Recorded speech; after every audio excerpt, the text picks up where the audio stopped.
Hello mga katrep, hello mga viewers, hello mga subscriber ko at followers ko dyan. For today's vlog mga katrep ay siyempre magtulong-tulungan naman natin dito magkupras ng niyog. Para kunwari tumulong din, sipag-sipagan ba.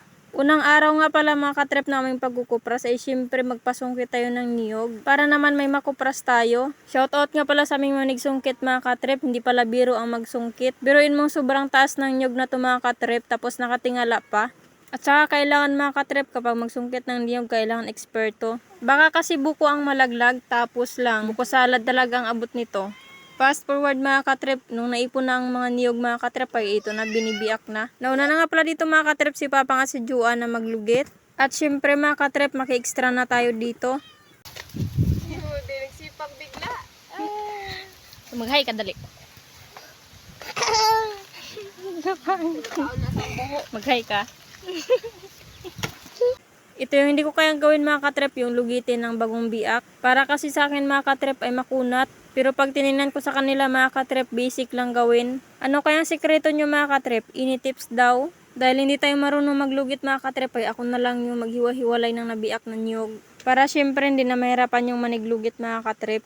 Sipag-sipagan kay pang content. Ganito lang yan, ano nga yung tawag nila? Binaburikat.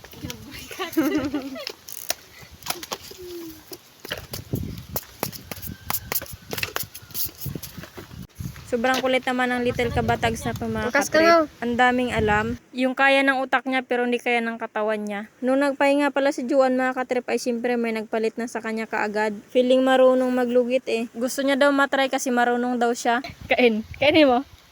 Ah. Oh, na.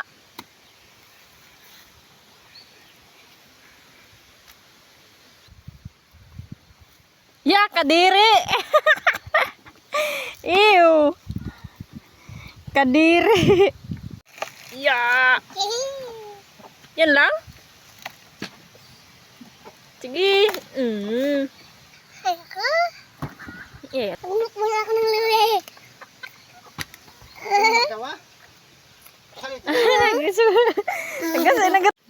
Ay mga kapatags, magtulong ako magkupras dito. Kila mamang kapila. Tita Teng. Lakas ah.